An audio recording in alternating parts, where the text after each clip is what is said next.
네, 안녕하세요. 투엔체 서퍼입니다. 엔치입니다. 네, 오늘은 저희 시청자분이 남겨주신 연금 상품을 네.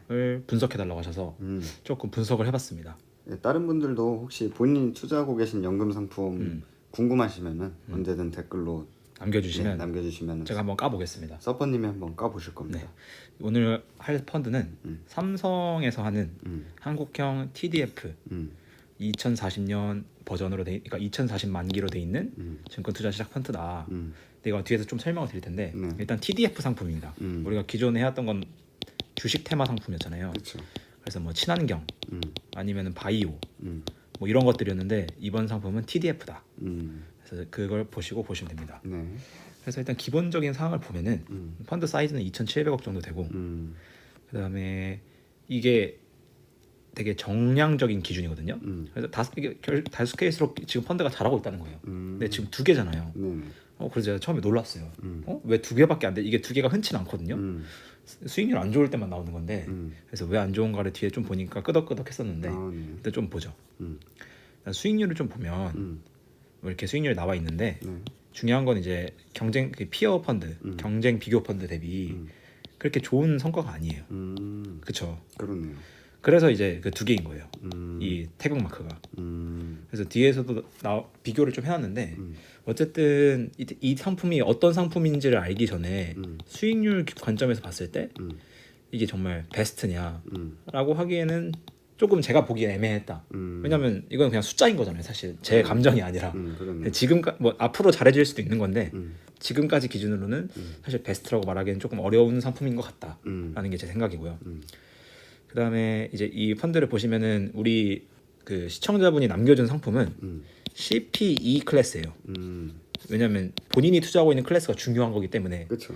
CPE 클래스는 여기 있거든요. 여기 있는 클래스인데 지금 이 클래스를 쭉 가서 보시면은 0.68% 그리고 결국에는 이게 제일 중요한 건데 총 보수 비용이 1.067%다. 그래서 이게 뭐 비싸냐 싸냐를 떠나서 이 펀드에 있는 클래스 펀드들 중에서는 그래 나름 싼 편이에요.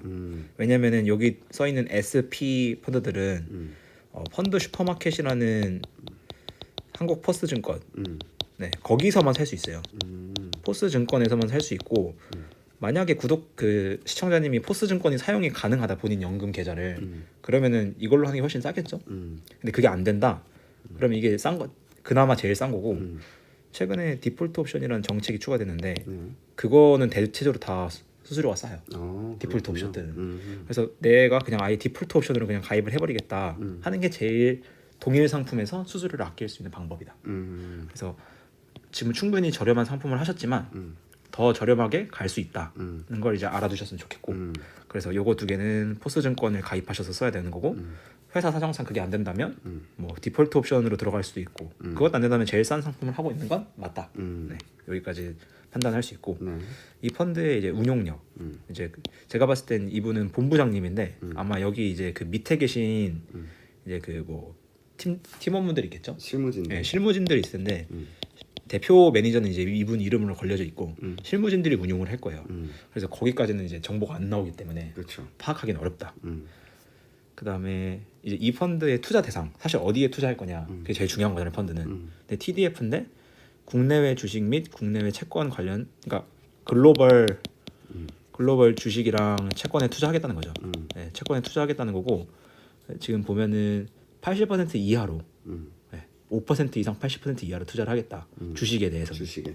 그다음에 채권에 대해서는 뒤에서도 나오고 95% 이하로 네, 이렇게 나온다. 그래서 그냥 일반적인 TDF 상품이다 사실. 주식 플러스 채권인 상품이고 어떤 특별한 뭐 제한이 있거나 어떤 색깔이 있거나 이런 거는 딱히 느껴지진 않았다. 제가 상품을 쭉 봤었을 때. 그다음에 이제 그 투자 설명서에 나와 있는 자료인데 사실 이 TDF라는 게 뭔지를 아시고 하시는 게 워낙 좋은데 그렇죠. TDF 이제 2040이잖아요. 2040은 이제 2040년 은퇴를 기점으로 전략을 짠 거예요. 그래서 보시면 타겟 데이시라고 나와 있죠. 이게 2040년인 거죠. 그래서 2040년 기준으로 오늘 2023년이죠. 뭐 이쯤 되겠죠. 2023년 때는 주식이 많아요. 왜냐면 은퇴 전이니까 위험 자산 비중이 높아서 주식으로 수익률을 높이겠다. 근데 은퇴 이후에는 소득이 없잖아요. 그래서 주식을 줄여가지고 채권에서 안정적인 수익을 기대하겠다는 게 이제 기본적인 TDF 전략이거든요. 그렇죠. 네. 그래서 TDF 2040은 그 시청자님이 2040년에 은퇴하실지를 제가 알 수는 없는데 본인 은퇴 시점이랑 맞춰서 2040년도 내가 은퇴할 수 있겠다 싶으면은 뭐 2040으로 해도 되고. 네.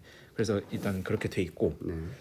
엄청 특색 있는 TDF는 아니었어요. 제가 봤을 때 그냥 삼성 자산에서 운영하는 네. 일반적인 TDF다. 네, 매우 일반적이고 다른 회사에 다 있는 TDF인데 그냥 회사가 삼성 자산인 거다라는 거였고 뭐 엄청 특별한 건 없었다.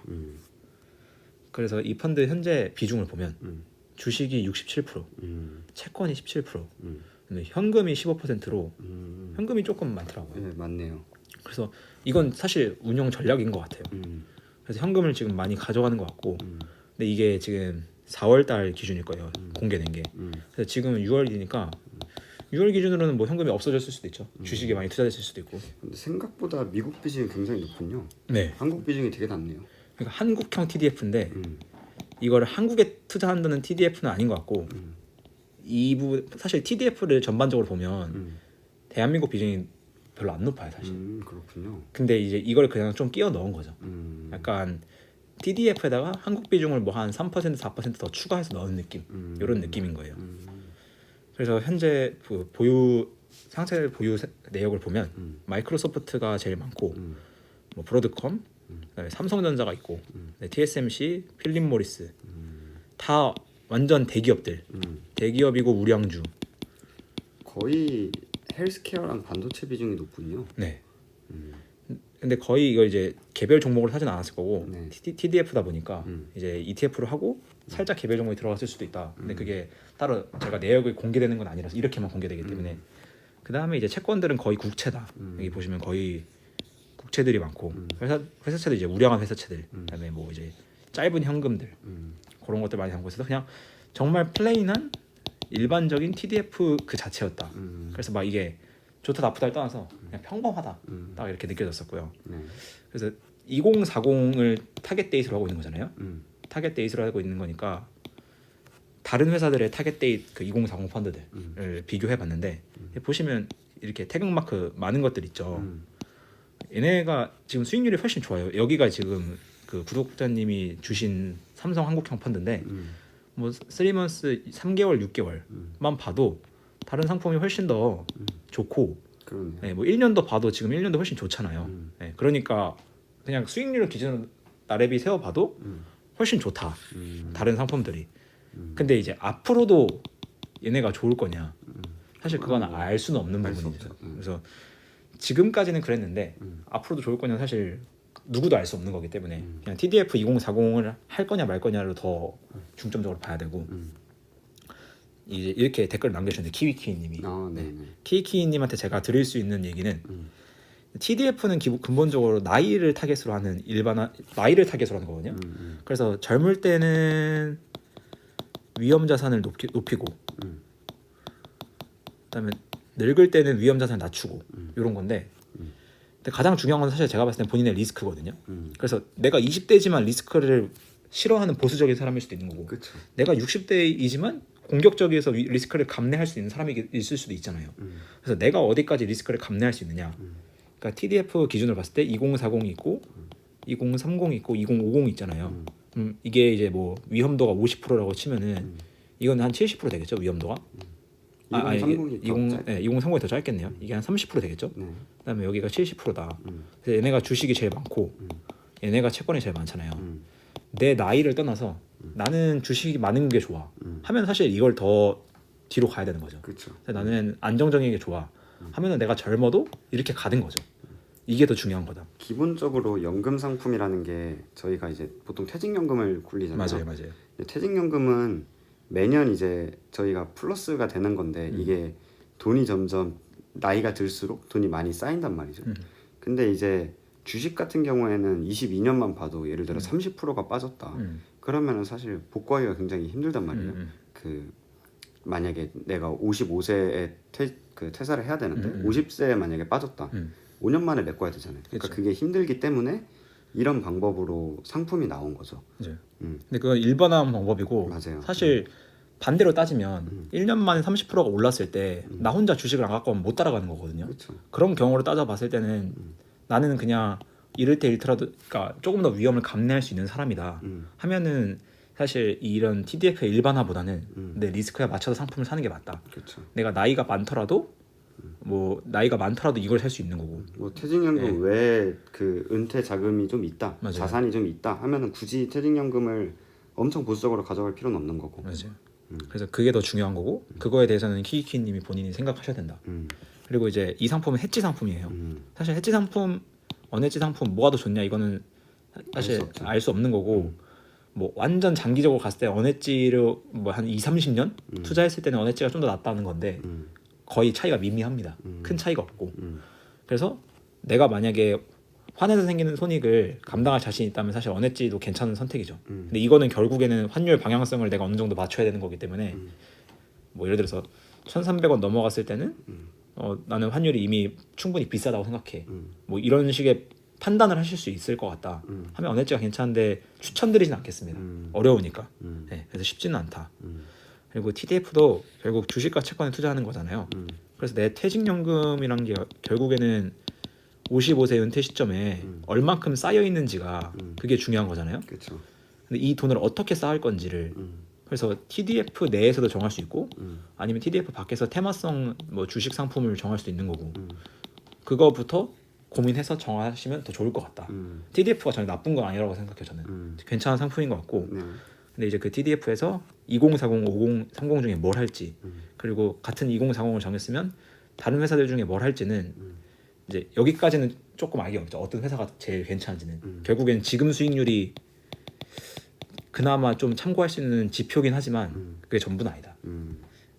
제가 이렇게 막 횡설수설 말씀드렸는데 그래서 결론이 뭐냐? 삼성 한국형 TDF 2040이 다른 TDF 2030보다 낫냐? 알 수 없다. 그래서 수익률 기준으로 아직까지 밀리고 있는 건 맞는데 그 앞으로도 그럴지는 좀 알기는 어렵다. 어쨌든 지금은 다른 데보다 못하고 네, 있고 못하고 있어. TDF 2040 상품이면 기본적으로 전략이 크게 다르진 않으니 맞아요. 만약에 마음에 안 드시면은 2040 다른 회사 거를 한번 고민을 해보셔라. 맞아요. 뭐 한국형이라고 붙어 있긴 하지만 사실 전체 포트폴리오에서 큰 의미가 없기 때문에 제가 느끼기엔 큰 뭐 유달리 차이가 나진 않아서. 그다음에 내 연금 상품으로 나는 TDF를 할 것인지 혹은 다른 펀드를 살 것인지 고민을 좀 해보셨으면 좋겠다. 아마 추천하는 여기서 직원 권유로 가입했다고 하잖아요. 근데 이제 결국엔 내 돈이고 그쵸. 내 돈은 내가 관심을 써야 돼요. 내 관심이 들어가는 만큼 결국 내가 책임을 지는 거기 때문에 뭐 직원이 권유했다고 하지만 뭐 돈 잃으면 직원이 돌려주는 거 아니잖아요. 돈 딴다고 직원 돈 주는 거 아니고. 그래서 결국엔 내가 관심을 가지고 내 돈을 불려야 되는 거기 때문에 뭐 TDF를 사시든 친환경을 사시든 인도를 사시든 한국 중소형 등 뭐 다양한 테마 펀드가 있잖아요. 이거는 이제 본인이 선택하고 책임지는 것. 그래서 오로지 본인의 몫이다. 저는 개인적으로 네. 크게 막 이런 투자나 이런 거에 큰 관심이 없으시면 TDF 정말 좋은 상품이라고 생각을 하고 전 아예 신경 쓰기 싫다 그러면. 네. 그러면은 이제 워낙에 이제 리스크도 관리를 많이 하는 상품이니까요. 저랑 서퍼님 같은 경우에는 TDF를 아예 안 하거든요. 그러니까 저희는 관심이 많으니까. 네, 관심이 많아서 여러 가지의 뭐 친환경을 담고 반도체를 담고 이런 식으로 퇴직연금 내에서도 저희가 원하는 곳에 투자를 함으로써 맞아요. 수익률을 좀 더 높이기 위한. 높이기 위해서 하고 있는 거고 그래서 본인의 성향이 어떤지 그리고 맞아요. 공부를 꾸준히 할 수 있으면은 사실 TDF 말고 다른 걸 하는 게 수익률은 더 괜찮죠. 높겠죠. 예. 그런 것들도 조금 고려를 해보시는 게 좋을 것 같다. 맞습니다. 그래서 결론에는 내가 얼만큼 관심을 쏟을 수 있고 내 돈에 얼만큼 책임질 수 있느냐 그걸 고민하셨을 때 난 아예 못하겠다. 그럼 TDF는 굉장히 좋고 합리적인 선택이다. 맞아요. 여기서는 그냥 수수료랑 수익률만 보시면 된다. 네, 왜냐하면 거의 전략 차이가 없기 때문에 그것만 신경 쓰면 되고 근데 나는 관심을 가지고 내 돈을 할 것 같다? 그러면 저희 영상을 꾸준히 보시면 됩니다. 네, 맞습니다. 아무튼 오늘 너무 고생 많으셨고 다른 분들도 이제 원하는 거를 말씀을 해주시면 맞아요. 저희가 성심성의껏 분석을 해보도록 하겠습니다. 그리고 중요한 거는 본인이 어디에 투자했는지 이 클래스를 이렇게 나타내 주시면 도움이 많이 됩니다. 제가 많은 수수료도 분석할 수 있고 많은 정보를 네, 주셨어요. 많은 정보를 주시니까 어떤 상황에서 어떻게 투자했는지 이렇게 뭐 짧게나마 적어주시면 아주 도움이 될 것 같습니다. 좋습니다. 네. 오늘 너무 고생 많으셨고 네.